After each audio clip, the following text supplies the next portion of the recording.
Citizens who neglect the laws passed by their representatives are complicit in their own oppression. Frederick Douglass.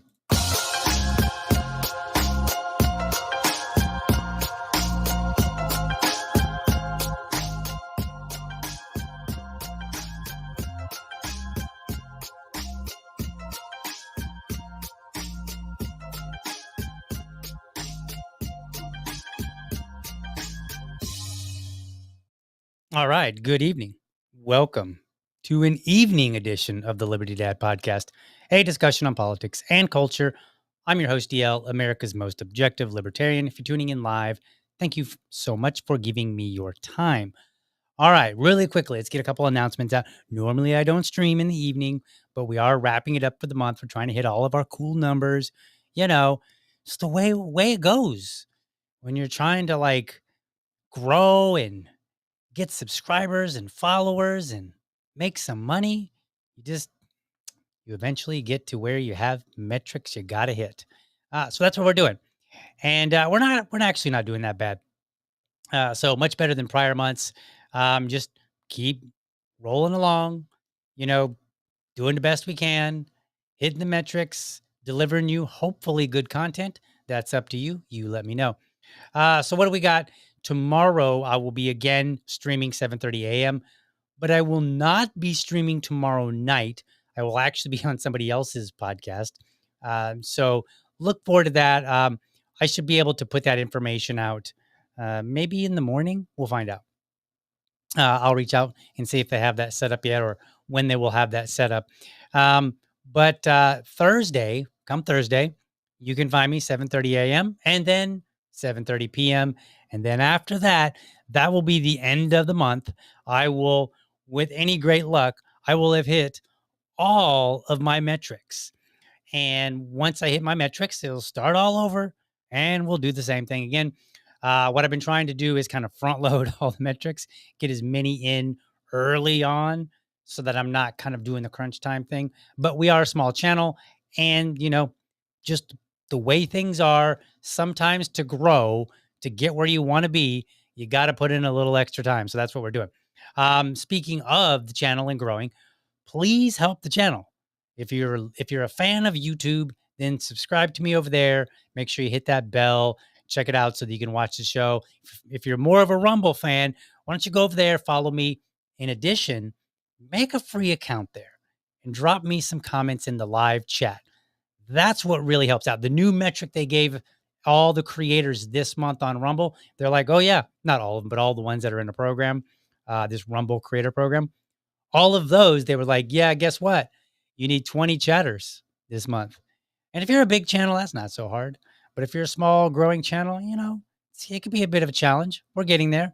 So do me a favor, folks, go make that free account, drop some comments in during the live chat. I appreciate any comments after the fact. But the live chat is where I'm really looking for it just because that's the metrics. And, by the way, when I see your comments, I'll respond to them. kind of like I'm going to do right now. See, Kagella over here is like, hey, evening joy to y'all. Evening to you. I appreciate you joining me. Thank you so much. Love to have you. While you're at it, you can also share links to the show and clips. Like if you're so inclined, go ahead and clip and say, man, check this out. You could say like, hey, check out this great insight this guy has. Or, as one person did, you can be like, look at this clown. Hey, whatever, you know, pass the show around. You might disagree. Somebody else might agree, and if you disagree and you make an interesting point, I'll consider it. Right. That's how we do on this show. We're ever trying to just improve, not only in the quality of the show, but also in like, what are we delivering? What are we saying? Did I get something wrong? It's possible. I know. I'm a podcast bro. It's not supposed to be possible. We're supposed to always be right. At least that's how we act. But that's not really the case. All right. So let's get into this. What's got me talking about Thomas Massie yet again?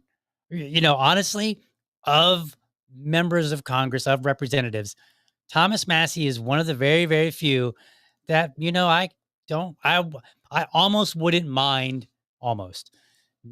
making a Thomas Massie podcast because he's that great. And, like, you might be like, dude, are you fanboying a representative? Yeah, kind of. I know we're not supposed to, but here's the catch. He is so good, partly because everybody else is so bad. Now, what do I mean by that? Much of what I like about him is kind of what I expect out of any politician. I'm like, you should adhere to the Constitution. You should pay attention to your constituents. You should tell people how you voted and why you voted, right? That vote should match up with the things that you said you were going to do or that you were about, right? Like if you tell everybody one thing and then you get into office and vote some contrary way, well, then you're a trashy politician. So in a sense, Thomas Massie is so good simply for doing the right thing. And I don't mean right thing morally, although I would argue that too. I just mean the right thing in terms of our system of governance and how our representatives are supposed to behave. I mean, think about that. And I'm not. I know. I don't mistake it. I'm not saying he's doing the bare minimum. I'm saying he's doing exactly what he's supposed to be doing. Exactly. Will I always agree with him? Perhaps not. But I can at least appreciate the fact that he cares about the Constitution, he cares about his constituents, and he cares about being honest and forthright. And that's just a breath of fresh air. You got like some 400 some, representatives over there in DC, and half of them can't even get halfway to what Thomas Massie is doing. So anyway, what has he got cooking? Well, here's this image from Free and Equal. Representative Thomas Massie has introduced the PrEP Repeal Act, H.R. 4388. This one, and here's their bullet points, repeals liability shields for COVID vaccine makers, lets injured individuals sue in state courts, ends reliance on broken federal compensation, restores accountability to big pharma. Well, that doesn't sound so bad already. Like I almost don't even need to read the bill. But we do that around here. I mean, think about the quote that I just had, right? Citizens who neglect the laws passed by their representatives are complicit in their own oppression. So if you wait until law is passed to gripe about it, I mean, it's kind of too bad, so sad in a sense, right? Because you had ample time to go through it ahead of time. And for those ginormous bills, as Thomas Massie is an advocate of, they should be broken down. He's not an advocate of the bills. He's the big bills. He's an advocate of breaking them down into single issue bills. Like if you have 12 issues in a bill, it's 12 bills, period. Vote on each one of them. Number one, you know what would help? That would help, I think, in two ways. Now, I'm kind of guessing here because you're speculating about the future. If we had like an omnibus bill that had like, say, 12 or 13 different bills in it, and you split them out into 12 or 13 bills, what I think would end up happening with Congress is they would be more diligent about the bills that they submit.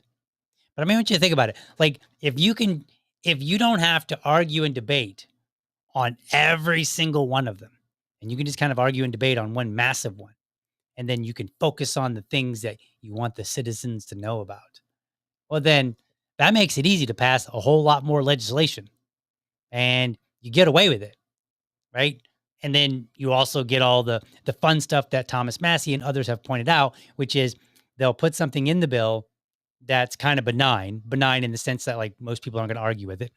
So they might say, "Oh, pay raise for soldiers." Few people are going to argue with that, right? And then if you vote against the bill because there was some other piece of legislation in there that was garbage, that was absolutely not worth, like the soldiers getting raises was not worth this piece of additional legislation getting through, right? Then what ends up happening is later, if you vote against the whole bill on those principled grounds and saying like it's not worth, the juice ain't worth the squeeze, then later they'll be like, when you go to run for a reelection or whatever, they'll say, "Oh, this guy voted against raises for soldiers. What a terrible congressman." That's what they do. It's a game they play. So we got to get wise to it. One of the ways that we get wise to it is we read the bills. Now, some of the bills are very lengthy, and so I can't read them in their entirety, not on the side, definitely not on the air. That's crazy. But Thomas Massie, well, he's done us a huge favor, and he has made his bill very, very readable. So we're going to, let's see here. Let's get that bill up on the screen here. And bam, there it is. HR 4388. This is his bill. Let me pull it up so I can see it here now. This bill is 4 pages. Now, I'm not a big fan of bills that are after 2 pages. But, sometimes you have to remember some of these, like the way they're written. I mean, you can see there's a whole lot of white space on either side, the left and the right. You got a whole lot of margin. It looks like it's like double, practically 2.5 spaced, so there's not really a whole lot of words, even for a 4-page document. I just like fewer pages because that's our, like, just before I even read it, that sends a signal to me like, hey, this one might actually be a decent bill, or at least it's going to be relatively easy to understand. Because if you got a bill that's like 1,000 pages, and let's cut that down. Let's say you have a bill that's 110 pages. Okay, 110 pages, one bill, single issue. That's a lot of reading. And then there's a lot of potential consequences that you have to try to figure out and kind of reason about and say, okay, well, what are the consequences? What are the potential negative or positive consequences to this? And so when it's shorter bill, I think you kind of wrap your head around it a little bit better. So here's this bill in the House of Representatives. Be it enacted by the Senate and House of Representatives of the United States of America in Congress assembled. Short title. This act may be cited as the PrEP Repeal Act. Okay. Findings. Congress finds the following.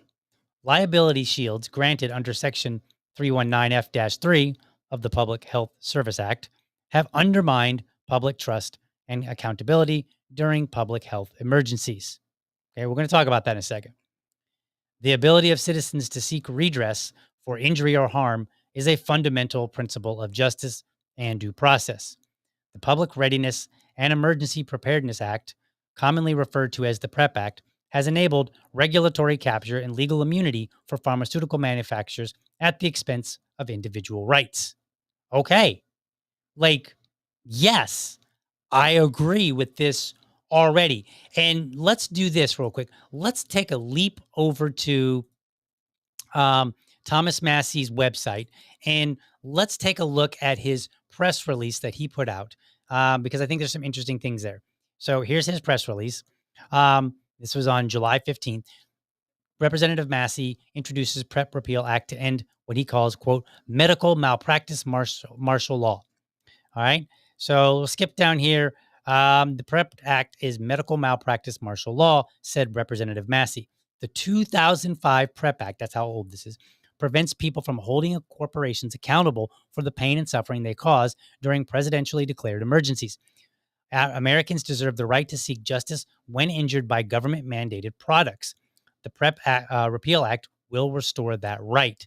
So basically, the foundation of this is that if you are harmed by somebody's product, you can seek redress. Now, there's some complications, and we'll get into that, but that's kind of fundamental in our country. Somebody harms you, you can seek redress. Like they steal your stuff, you can you can ask the government to go get it back or force them to pay, right? And you can, if they damage your stuff, then they can pay, then they have to pay for it, right? That from a libertarian perspective, that is a perfectly reasonable usage of government. Like government should at least at a minimum protect your rights or be an intermediary, right? They should get in the middle and say, all right, here's a dispute between Fred and Bob. And based on the evidence, this person is, correct. This person is not correct, or maybe a combination thereof, right? That should be the goal. And it should apply to a business. It's kind of like if I walk into a business and they've been mopping the floor, but they don't put a sign out letting me know they've mopped the floor, and then I slip and fall, then potentially I have a grievance against them. And I might be able to take them to court and say, hey, you didn't warn me. I wasn't expecting the floor to be wet. And so therefore I'm taking you to court and you have to pay my doctor bills and maybe a little extra, pay my doctor bills, pay me my salary that I was out of work where I couldn't work, and then maybe a little extra for my trouble, right? That's the gist of it. And I think that's perfectly reasonable. And now you can argue at certain situations whether one is appropriate or not. And you can say, okay, well, in this particular case, yes, the person was liable for your injuries or your damages. And in another case, you might say, yeah, no, there was no reasonable expectation. We can work those things out. But fundamentally, the idea that we are able to get redress is a big deal. It's even in, where is it? If you said the First Amendment, please go to the head of the class. In the First Amendment, we have the right to redress for our government. So it makes sense that we should be able to redress against anybody, a corporation, my neighbor, so long as they've wronged me and it's going to cost me. Now, if they've wronged you and they just kind of hurt your feelings, perhaps not. If somebody just like gives you the finger and calls you a nasty name, yeah, you don't really need redress for that. But if their kids are out playing baseball and they hit the ball and it goes through your window and then breaks your lamp, well, yeah, your neighbor should pay for that, right? In the same way, if you take something from a manufacturer and you are harmed, and maybe that harm was not stipulated up front, then you should be able to seek redress. So let's go back to the bill here. Let's see here. Where are we? This one. Oh, this is what I wanted. All right, there we go. Okay, so we're back to the bill. All right, so I agree that that we have provided companies liability they shouldn't have. By the way, I just want to point out, from a libertarian perspective, the government has a monopoly on force. Okay, so effectively, when they grant somebody immunity, they are basically telling everybody, we are siding with them at your expense. When in reality, they're supposed to be the person that mediates if there's a problem. So they've actually kind of positioned themselves to not be a neutral third party. Think of it this way. Me and Big Box Store I have a complaint with Big Box Store. And I go and I try to file a lawsuit against them. Well, if the government has already done things in their favor, they're kind of on their side already. And so that's not neutral. That's not even. And so for me, from a libertarian standpoint, I say there should be absolutely no protections for any business. Now, maybe you might say, okay, now, and I'm just talking about like these broad blanket versions. Now, perhaps we make a law that says, so long as you were informed and it was, you were reasonably informed, then then you don't have a claim against them. So an example of that might be like, and I'm just making an example. I'm not necessarily fleshing this out and saying this is exactly how it should be. But think of it this way. You could have, like, I go to the store, I sign, a waiver to go in, and maybe the waiver is 1,000 pages long. Okay, well, that would be unreasonable for me to yeah, I might have signed a waiver, but it's not really reasonable for me to read 1,000 pages before I go. Let's say it's a trampoline park. I go to the trampoline park and they have 1,000 page waiver. Well, I would say that if you got hurt, there's a potential that you could sue them, even though you have this liability waiver. Now, if the waiver was like 10 pages, it made it clear, like, hey, through the process of jumping and doing this and engaging in standard activities, and we're not liable. And then also going further and saying, hey, if you're doing something that you shouldn't be doing that's outside of all the posted signage, then we're also not liable for that. Okay, well, if it's several pages, well, that's a different story. You could read several pages relatively reasonably, right? So I think a lot of this is kind of like the problem that we run into with liability is that we've really taken away legally the two people who are most involved. That's like, say, the customer and the business, if you will, or two different parties. In this particular case, you're looking at the customer and the business. Okay, you got the business who makes vaccines, you have the customers who's taking them. Okay, and so when you shield one, you're really interfering with the market mechanism that helps ensure that both sides are acting in good faith. That's the problem. And so when people say like, well, and I'm kind of going on a tangent here. So when people are like, oh, capitalism failed, not really. Legislation failed. And as we saw in the quote, the legislation failed less than the citizens. All right, let's continue reading. All right, down here. Repeal of liability immunity for pandemic products. Repeals. The following sections are repealed. Section 319F-3 of the Public Health Service Act, Section 319F-4 of the Public Health Service Act. So 319F, 3 and 4. They're relatively lengthy. I didn't find anything juicy in them to read. They basically kind of go through all the different protections and language and so on and so forth. Rescission. The unobligated balances of amounts in covered countermeasures process fund. That would be 319F-4 that talks about funds and countermeasures and stuff like that, as established by Section 319F-4 of the Public Health Service Act, as in effect on the day before the date of enactment of this act, are rescinded. Okay, so they're basically saying like no more balances. Okay, they're rescinding them. References. Any reference in the federal law to a section described in subsection A or provision shall therefore shall be construed to be a reference to such section or provision as in effect on the day before the date of enactment of this act. All right. Preservation of existing rights.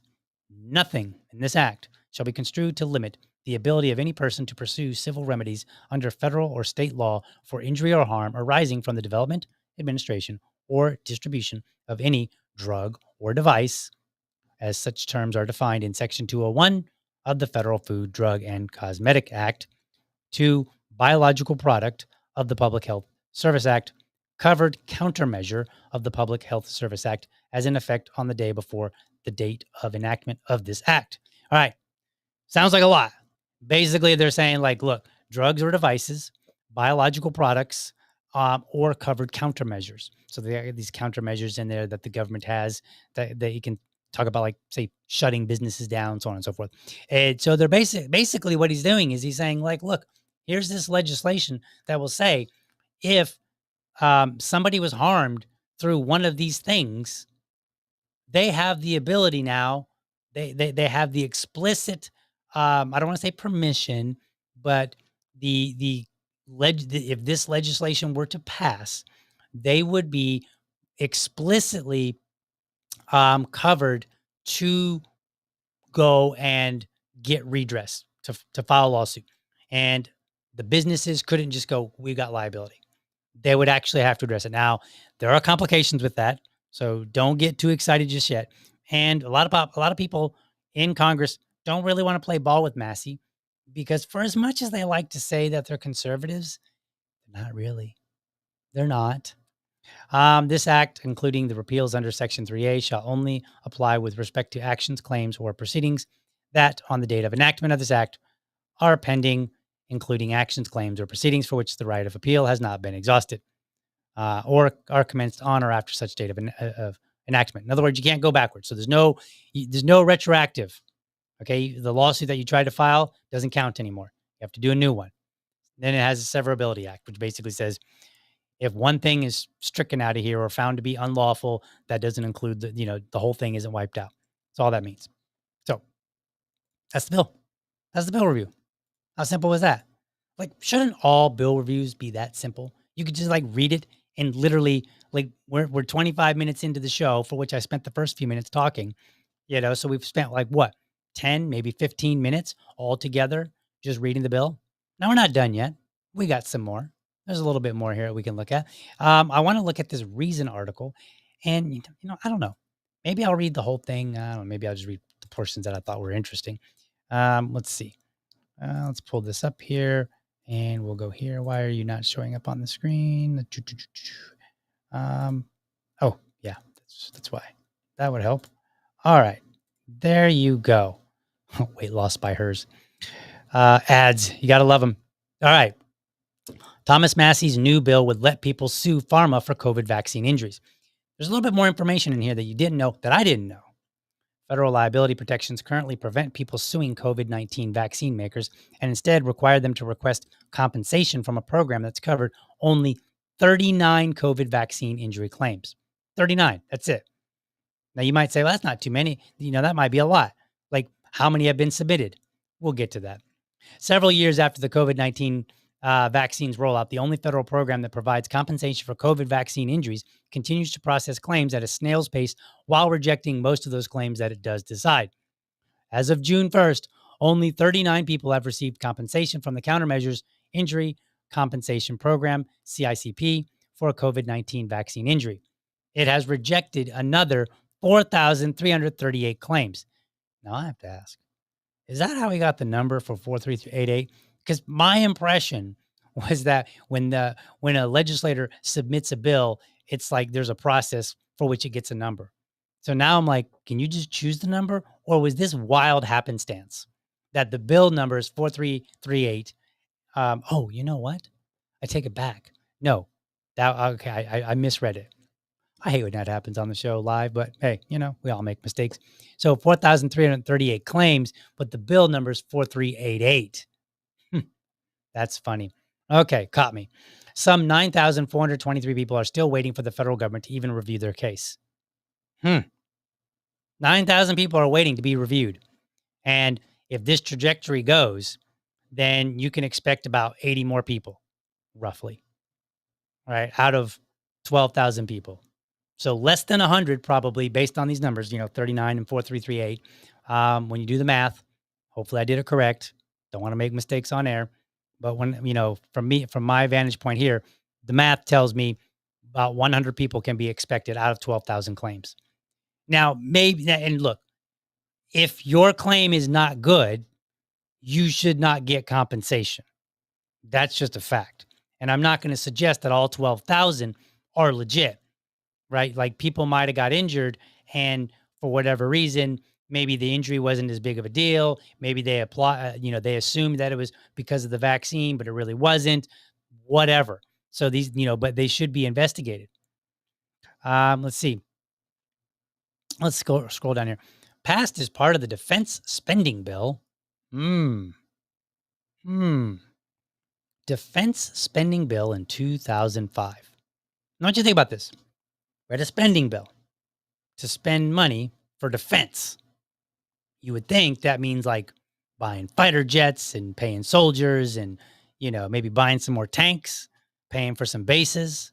Not to suggest that I necessarily agree with it, but I'm just saying, when you think of a defense spending bill, you're like, we're spending money on defense. But here they embedded this PrEP Act, which gave liability to vaccine manufacturers. Now, which American do you think would automatically go, that defense spending bill, I bet you they're going to cover vaccine manufacturers? If you said none, you are correct. Because virtually none would do that. Anyway, the PrEP Act was intended to shore up companies' willingness to produce novel countermeasures in the wake of public health emergency, like a pandemic or bioterror attack, by shielding them from civil suits. Okay. Now, let me just kind of point this out. I get it. If I'm a manufacturer for pharmaceuticals, and normally I gotta put a lot of money into research. That research takes time. Then we got to develop prototypes. Presumably they have prototypes, right? And then we maybe test them on animals. And then after a certain time of testing on animals, then we can, go get some volunteers and get some people in to say, all right, let's see how this, test out on people. You sign all your waivers, your 1,000 pages or whatever of waivers, right? And then eventually we satisfy the FDA and whatever other requirements are necessary in order to bring this drug to market. So there's a lengthy process.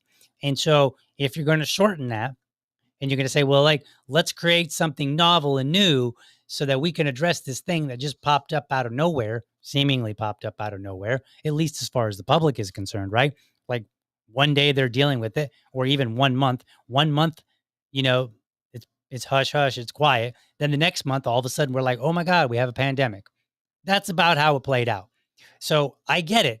The idea that we want to offer some, insulation in order to incentivize companies to create products. I totally get it. Here's from the libertarian perspective. Here's how you get that same incentive. You simply offer a simple waiver that says, we have not fully tested this. We don't know all of the, here are all of the, here's everything that we know about this, right? And then here are all the things that we don't know. You can't really list them, but you would just say everything else we don't know, right? And then you say, if you're signing a waiver, being an early adopter or being part of the test group or whatever you want to call it, and you are taking this vaccine at your own risk, and the risk in this case is more so than your typical drug because your typical drug has went through this rigorous process, whereas this particular pharmaceutical has not went through that rigorous process. So therefore, you're going to have to accept a certain amount of reality that we have immunity. Like you can't blame us because we don't know. So if like in 10 months something happens to you that's not in any of our documentation, well, that's not an us problem because we didn't know that. We could not inform you, right? Because the idea of consent is really not that difficult. Consent is, I'm going to tell you everything that I know that you're going to need to know to make this decision. By say need, perhaps maybe we want to go with the word want to know, right? Like, I don't think that transparency has to be such to the point that you're releasing every single little thing, but you should be releasing a great majority of it so that people can make an informed decision and they can say, do I want to take this pharmaceutical or do I not? Right. And I have done that. I have gotten home, unwrapped my package of medication, opened up the huge piece of paper, started reading it, and said, "The heck with this. There is no way I'm taking this." Right. And find some other alternative. Continue on.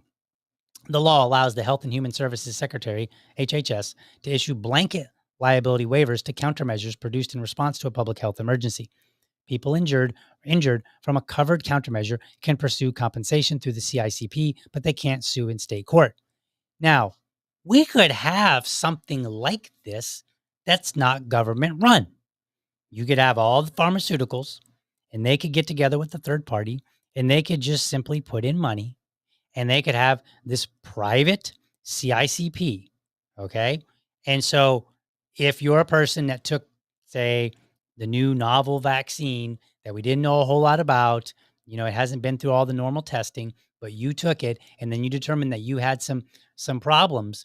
Well, maybe you sign a liability waiver that says, I can't sue you, but I can go and potentially withdraw from this private CICP. So I just want to make this clear because I think one of the things that libertarians do wrong way too often is that we fail to point out that it's not always the case we object to something that the government is doing, like in principle. We object to the government implementing it. So in this case, I've already told you that the government might have to be the decision maker between a dispute between me and Big Pharma. They can't be like they can't be an objective mediator if they're busy passing legislation to support them? They're not really, and it doesn't help if they just pass legislation to support me because now they're dipping their hand in both cookie jars. So that doesn't work either. They need to stay out and objective and then say, okay, we have no incentive to favor one or the other, period. So that's what they should be. And if you put these things in the private market, a lot of libertarians will be like, yeah, that's actually a good idea. And you could even set up a private CICP and you could have donations go to it. So just make an example. Let's say a man has a spouse and she gets harmed by a vaccine and she ends up passing away. Well, he may want to donate money to the CICP so that other families, would have something to draw from if they were injured, right? Like we already do this kind of a thing, and it might sound weird to some people because they're so used to relying on the government. But the fact of the matter is the government's really, really inefficient. And by the way, we just pointed out that only 39 people out of 4,000 were able to even get compensation. I'm willing to bet that if you had it in the private sector, there might be a few more. I'm just guessing because 39 seems kind of low. I don't think I don't know that it should be all 4,000, but 39 seems kind of low. Let's see what else in here. In February 2020, then HHS Security Secretary Alex Azar invoked the PrEP Act's liability shield for COVID-19 countermeasures, which covered then yet to be invented vaccines, masks, and tests, and more. So they invoked this liability shield for something that wasn't even invented yet. Now, since libertarians love to talk about incentive, doesn't that kind of seem like it would give you incentive to maybe not be as thorough? Like added incentive? I mean, one, you already have the idea of liability in itself. But then if you give liability before it's even created, then basically anything anything becomes liable. You don't have to worry about like, yeah, we didn't disclose this. We should have let people know. We should have let the government know, right? Like none of that becomes none of it becomes a liability because all of it is liability free. That's not good. I mean, if you're going to it would be one thing if the government, and I'm not supporting it, but I'm just saying like imagine that the government reached out and said, "Hey, if, big pharma, if you create a vaccine and you do it in the next 4 months and you can show this, and this, then we will give you a liability waiver." Now that would be a little different. I still would reject it because I don't think that's the government's job. It's not their role to give liability waivers, right? To provide liability to companies. But that would be better than what we have here to say at least you have to meet some criteria.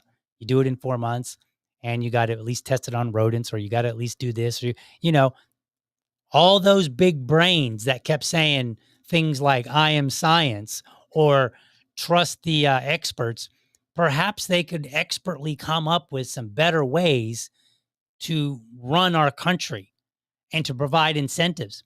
Because even if you don't take the libertarian ideas and you say, yeah, your libertarian ideas don't work, or whatever crazy argument people come up with, like even if you discard those, within the context of what we already have, there are still better ways to approach this.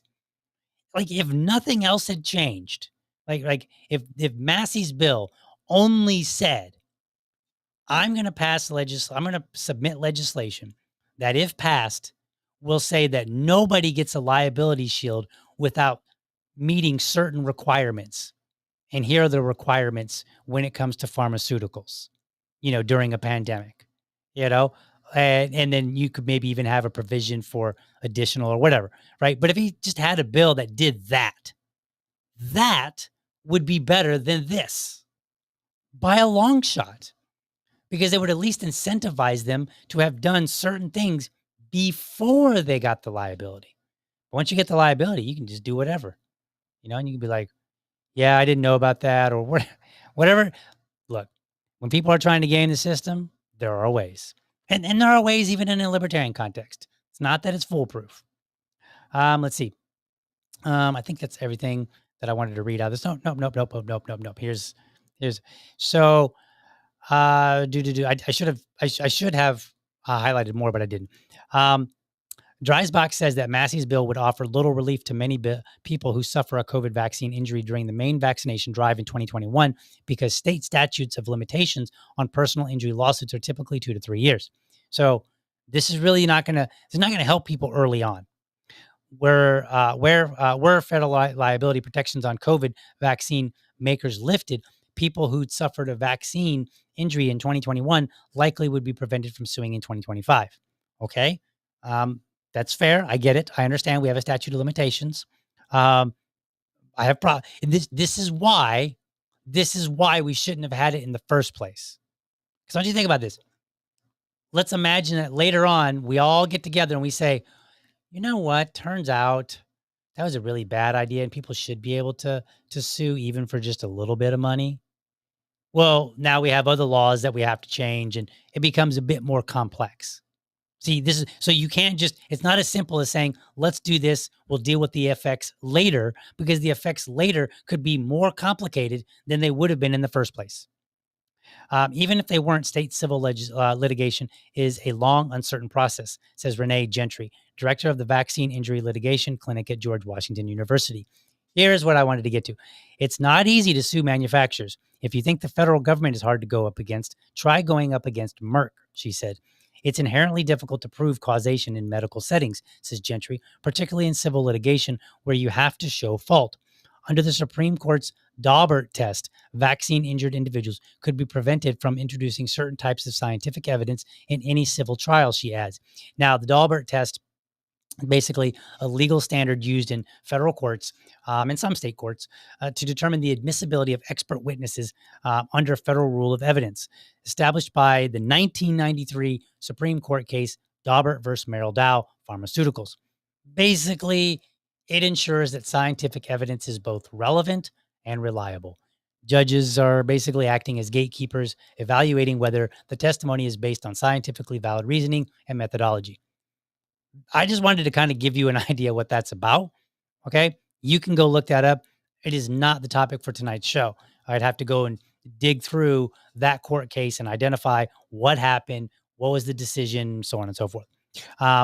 So just know that even though Thomas Massie is putting this forward, and let's just say that it actually goes somewhere, and let's say that it passes Congress, gets to the president's desk, and he signs it into law.